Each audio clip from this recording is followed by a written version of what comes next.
হেজবুত তাওহীদ এই শব্দের অর্থ কি? স্বাভাবিকভাবে হেজবুত তাওহীদ এটা প্রচার করে থাকে হেজবুত তাওহীদ মানে হলো ঈমানের দল। এটা একটা ডাহা টাটকা ফরমালিন মুক্ত মিথ্যা কথা। হেজবুত তাওহীদ শব্দের অর্থ হলো হিজবু তাওহীদিল আদিয়ান। হিজবু তাওহীদিল আদিয়ান অর্থাৎ সকল ধর্মের সমন্বয়ে সম্রাট আকবরের মতো দ্বীনে ইলাহির মতো একটা নতুন ধর্মের নাম হলো হিজবুত তাওহীদ। এটার প্রমাণ আসলে আলোচনা তো লম্বা করার সময় না, আমি জাস্ট দু একটা প্রমাণ আপনাদের সামনে পেশ করে আমার মূল কথায় চলে যাব ইনশাআল্লাহ। এই যে আমার সামনে একটা বই দেখতে পাচ্ছেন, এই বইটার নাম হলো ইসলামের প্রকৃত রূপরেখা। এটার 22 নম্বর পৃষ্ঠার মধ্যে হেজবুত তাওহীদ লিখছে, বর্তমানের চালু এই ইসলামটা আসলে আল্লাহ রসুলের ইসলামই নয়, খ্রিস্টান ইসলাম। মানে আমরা যে ইসলামটা চর্চা করি এটা হলো খ্রিস্টানদের ইসলাম। তাহলে আসল ইসলাম কোনটা?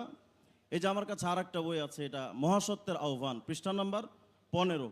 এটার মধ্যে স্পষ্ট করে সেলিমরা লিখেছে, এখন এ জাতির সামনে একটি মাত্র পথ খোলা আছে, তা হলো এ জামানার ইমাম দি লিডার অফ দ্য টাইম জনাব মোহাম্মদ বাইজিদ খান পন্নীর ডাক গ্রহণ করে বর্তমানের প্রচলিত বিকৃত ও বিপরীতমুখী ইসলাম ত্যাগ করে প্রকৃত ইসলাম গ্রহণ করতে হবে। তার মানে এখন যদি কেউ প্রকৃত ইসলাম গ্রহণ করতে চায় তাহলে তার জন্য শুধুমাত্র একটা পথ খোলা আছে, সেটা হলো হেজবুত তাওহীদ মতবাদ গ্রহণ করা।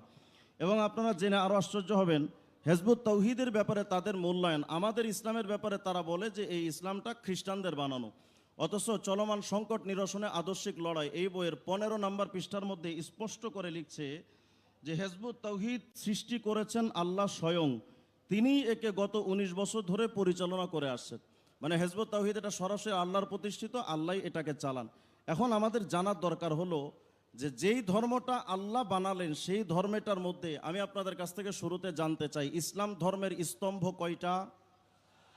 এর মধ্যে প্রথম স্তম্ভের নাম ঈমান, প্রথম স্তম্ভের নাম বুনিয়াল ইসলাম আলা খামস শাহাদাতি আল্লাহ ইলাহা ইল্লাল্লাহ, প্রথমটাই হলো ঈমান।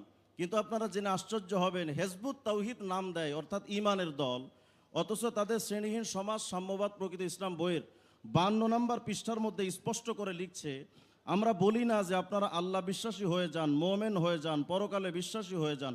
আল্লাহর প্রতি কে ঈমান আনবে কে আনবে না সেটা তারা আল্লাহর সঙ্গে বুঝবে। সুতরাং আল্লাহর প্রতি বিশ্বাস স্থাপন করানো আমাদের কাজ নয়। তাহলে আমি বলতে চাচ্ছি যেটা, যাদের মিশনের মধ্যে ঈমানটাই নাই সেই মিশনটা নিশ্চয়ই আল্লাহর তৈরি নয়, ওটা শয়তানের তৈরি করা।